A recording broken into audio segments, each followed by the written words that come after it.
Hey, welcome to Positive Partners. Today should be pretty interesting. Being that I'm going to be a grandparent in the near future, I thought it might be a good thing to do a show on introducing your baby to your dogs at home and making sure that that whole relationship goes well. So, interested in that? Stay tuned.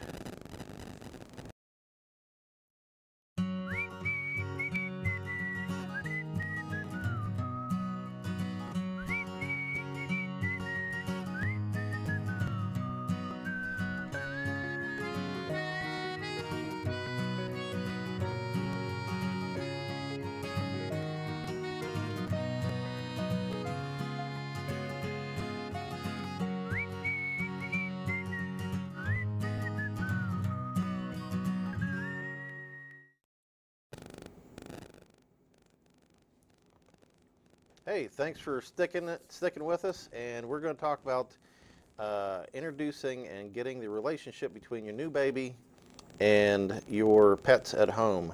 So that gets off to a good start. And oh yeah, you're right. And you're Mike Thompson. I'm Tom Highskull, and right.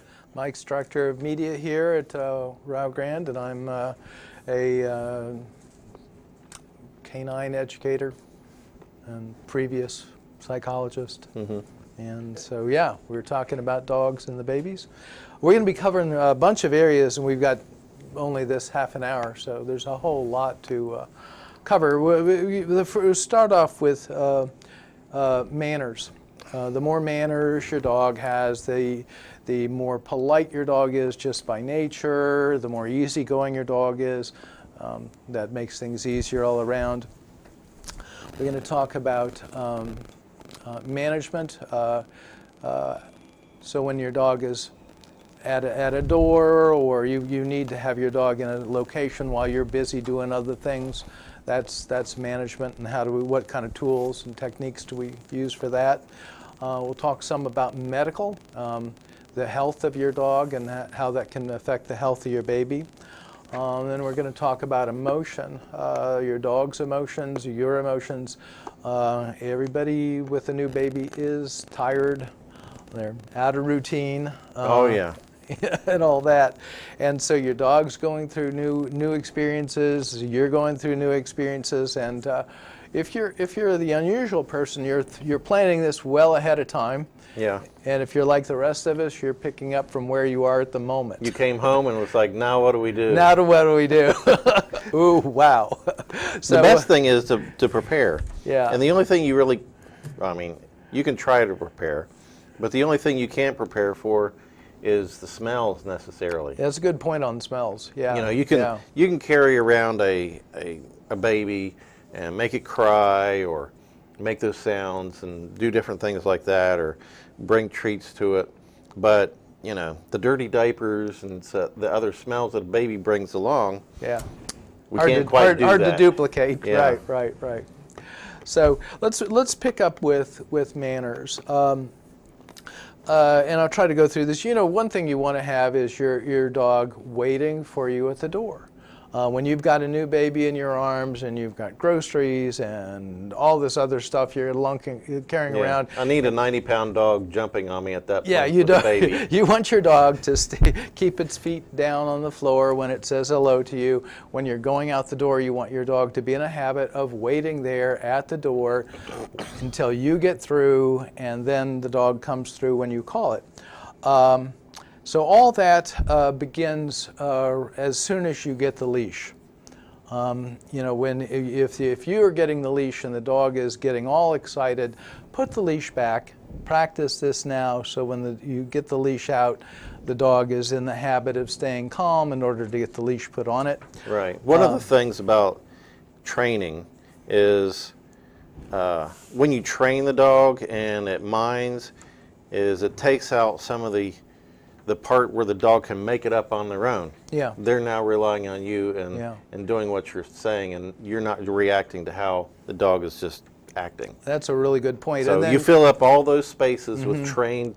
Thank you. That's a really good you know. Train the behaviors you want. You can Right. do that easily by taking some of your dog's food that you ordinarily feed them. You don't have to go out and buy expensive treats. Take a third of their food, put it in a plastic baggie, put it in your pocket, put it up in a bowl somewhere convenient, and when your dog does something that you like waiting at the door, keeping all 4 feet on the ground, that sort of stuff, being calm when you attach a leash, tell them yes, and then after yes, deliver them their part of their food. That way they learn what's successful. Another thing you want as far as manners is the dog to have a habit of staying on a mat when you ask it. Go to your place. And so that's a trained behavior you can have. You can reward them for going to their mat, feed them their food there, get them used to, and then eventually you have a go to your spot. You know, and that way when company's over, you've got your hands full with the baby, you want your dog in a certain location, so you're free, you know, go to your place. And you can look up, in the show we did last week about resources online. Yeah, free stuff, you ought to check that one out, because there was a lot of cool places, YouTube videos that teach you how to train your dog. Yeah, and not to downplay coming to a trainer, because coming to a trainer, you'll get a lot of the hiccups ironed out. It'll go a lot faster for you. But most of us have to go on our own, and so those are good resources. Okay, so let's talk a little bit about management. And maybe we can, you know, when you've got a baby, you start living in a gated community. So if we can have a picture of one of those gates there. There's 2 options. There's a metal one and there's a wood gate. Right, right. And they're baby gates, but you know, I use these at home. You know, these are my doggy gates. So, and I put them on the porch so they don't like run the fence when I don't want them to. Yeah.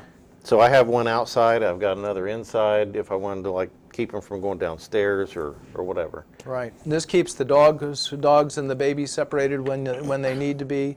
And another tool you can use, thank you very much, is, and now don't kid yourself, dogs can jump those gates. Oh yeah. If they're determined, but this is just an encouragement to stay in a location. Another tool you can use is tethering. So get a long leash or a metal cable or something like that, hook that to an eye bolt that's in a solid 2x4 in your wall, and you can tether your dog to that location. That way, if your dog has got wonderful manners, great. If they don't and you need to know that they're going to be in a certain spot, tether them to that, put their little bed or resting area there, feed them in that spot so they get comfortable with it, used to it, and that way you can go, you know, you can... It's like a tie out in the house. It's like a tie out in the house, yeah. And just make sure that the area that cable is running is not by tables or anything else. Right. You don't want something... mean, you'll find that out if you made that mistake. Right. And you want it short enough so nobody's, you know, swept off their feet when the dog goes from one side to the other, for sure.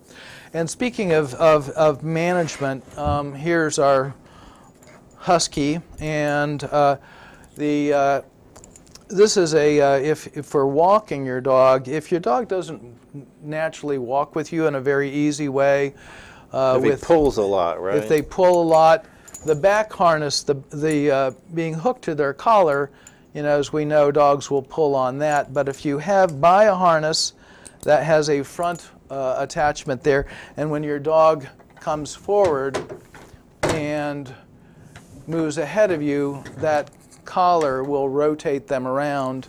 So this makes it a lot easier to have them cooperate with you on a walk. Something else as far as leash handling, here's what not to do. When you've got your dog and your baby, or even just you and your dog, don't put your hand through the leash like this and then hold it like that. What happens is if that dog gets excited, then that dog can pull you and your baby over, you know, and you know, everybody can get injured. Depending on how big your dog is. Yeah, but even small dogs, if they catch you at the right time. Catch you at the right time, you could be thrown off balance, especially when you're balancing a baby and so forth. Right. good way to do it is put your thumb up through there and then hold it like that. If you have to let go of your dog, and if it's a choice between your safety, baby, and the dog, then you can let the dog go and let it fall off your thumb like that. But you'll have a good grip this way. That's really strong. That's no problem. And your fingers are also free to handle other things as well, your keys or something. Okay. Another thing is if you feel comfortable with it, you can, and you don't have 3 hands, and you need some way to hold on to your dog, you can take a waist leash, clip that around your waist, and this is short, which is good to have your dog on a short leash. Guess I haven't ever seen one of those. And then clip it like that to the front of the, and that goes on you. Yeah, it goes on you. And there's also if you needed to let the dog go, there's a quick release there on the front. So another little safety thing. In terms of management. You could use that with a skateboard too. Skateboard? Just go for a ride. Oh, you could. I mean, the dogs will pull you. Yeah. I mean, obviously if a dog's going to pull you, then you attach it to a harness that's well constructed.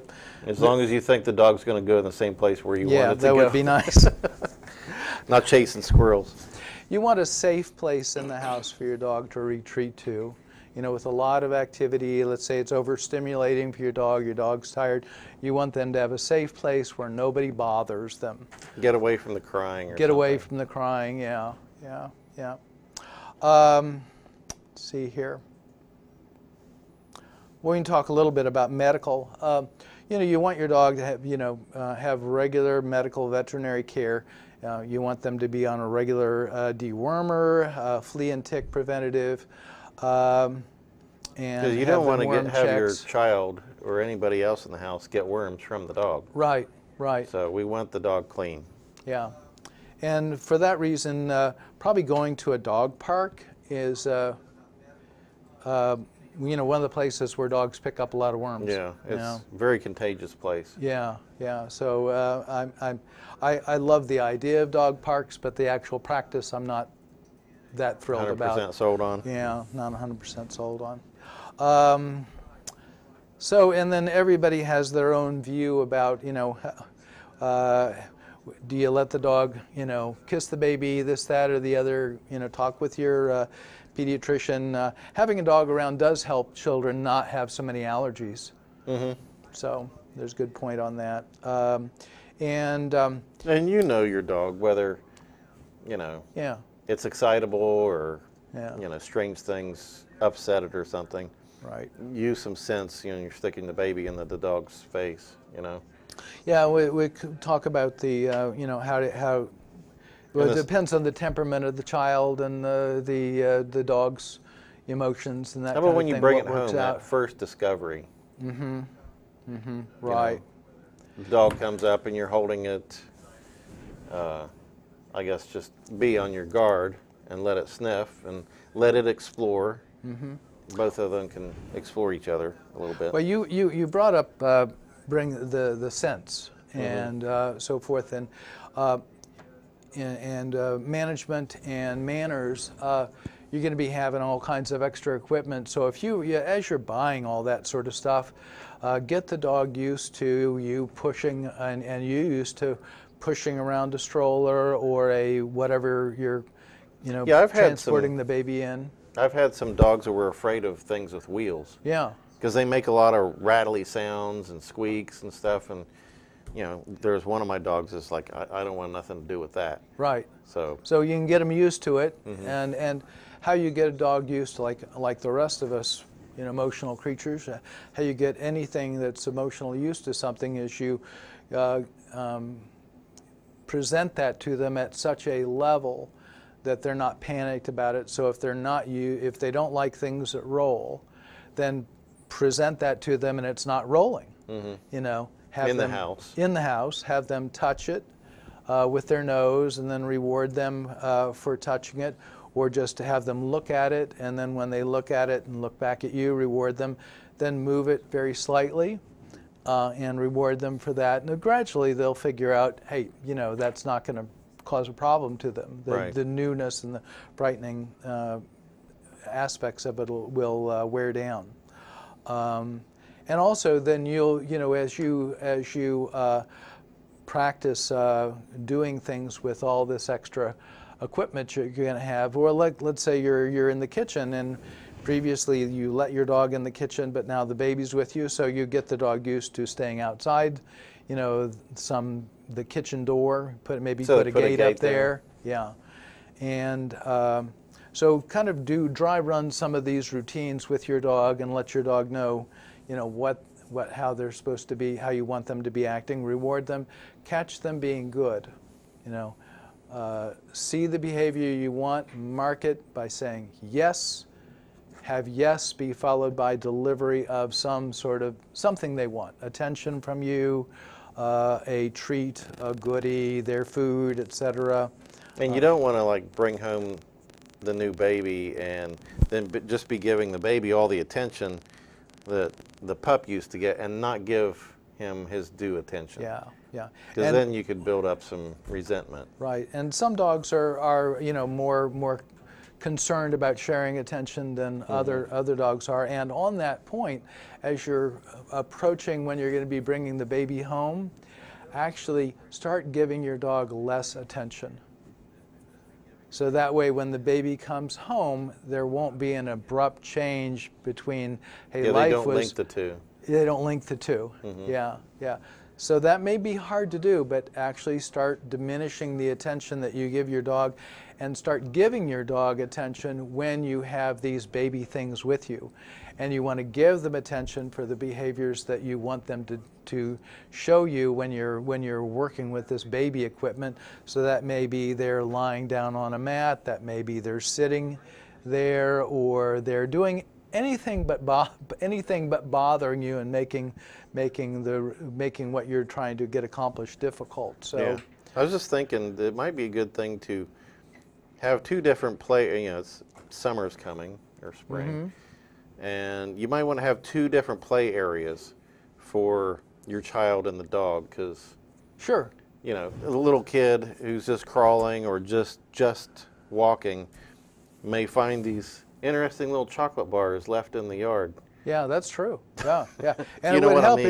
if you have a place, so you have a big enough place or an opportunity to set aside, this is your dog's, there's the baby has their play space, and then this is your dog's rumpus room. Yeah, this is where they go do their business outside. Don't let your baby crawl around in it. Well, yeah, yeah. That's what I was definitely getting at. Oh, that. Okay. That's why I was saying little chocolate bars hidden in the yard. Oh, I see. Okay, I was actually thinking of Not real chocolate bars. No, real, these are... You wouldn't feed chocolate anyway to a No. dog, but yeah, I get your point now. Okay. I thought that was Yeah. clear. Guess Yeah, not. went there. We'll talk about exercise. Now, people kind of think that walking your dog is the best way to get exercise. They can walk your legs off, and they still won't get enough exercise. So that's why I get big lazy dogs. Yeah. Get an older, tired, lazy dog. Right, there you know, go. That's gentle. I want to walk a half a mile, and that's it. Yeah, we're done. Where's my But boy? you know, you get one of these huskies. Yeah. You could go 10 miles, and he's still good. Yeah. So you maybe want to kind of get some exercise alternatives started, like, you know, playing fetch or playing tug, that sort of stuff, and or you can get like a chasing game. You can get like a well, for horses they're like a lunge whip, you know, lunge line. You ever lunged a horse? No. It's a big long, you know, whip that just goes out and it just encourages the horse to move around. Anyway, it's a big long, but Is this when they're doing in the a thing circle. in a circle? Okay, yeah, I've seen those. Or you just get some, you know, a dowel rod and put some, you know, put a hole through it and put a light rope on it, and then put a toy and have the dog chase it around. So a chase game like that, a fetch game like that, playing tug is going to tire your dog out a whole lot more than the hour and a half of walking that you won't have. Right. You know, most of us do well to walk our dogs a relatively short period of time, and when you have a baby, that's just not going to be happening. Yeah, and like I say, a tired dog is a good dog. Yeah, yeah, yeah. And you don't, especially like Huskies, they got a lot of energy, and you Right. got to expend that or they turn into trouble.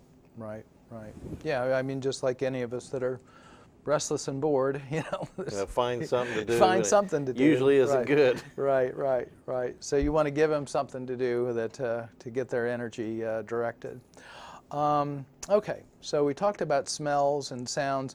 You can get take your computer, play some YouTube videos, and get sounds of baby crying. Or you can buy DVDs with babies crying and all that sort of stuff, and play those at a low level for your dog, and give them some sort of reward. Listen, yes. Then you give them a goodie and desensitize them to that, and get your dog used to being touched and prodded and that sort of thing. So I'm not talking about being rough with your dog, but Children aren't as smart with dogs, and they'll pull on things or ears Right. or tails, or they'll try and get on them, or yanking on their feet. Different dogs have different parts that they are sensitive to. Like my Exactly. dogs are more sensitive on their feet. as Just a lot don't of mess dogs with my are. feet. His tail, he don't care about that. His Yeah. ears, he's all right. Yeah. But just don't mess with my feet. Yeah. And so what you'll do in terms of that's the general idea of body handling, which is good for your dog going to the vet anyway, is, you touch their ear like that, you go touch, and then, then yes, touch, yes, touch, yes, touch, yes. So, and for vet visits, you want your dog comfortable with their feet being looked at, with their mouth being looked at, with looking in their ears, with handling their tail, wherever on their body, all over their body. You really want them to be able to tolerate handling, because that's part of the vet, what the vet will do. And don't leave your new toddler alone with your dog. They ought to be observed. Cause Yeah, your especially baby if and the little toddler is kids- much safer. Yeah, Right, especially if the kid's got like a cookie or something, right. Yeah, and he might try and snatch it. right. And that dogs are much safer if they know they're being monitored. Understandably.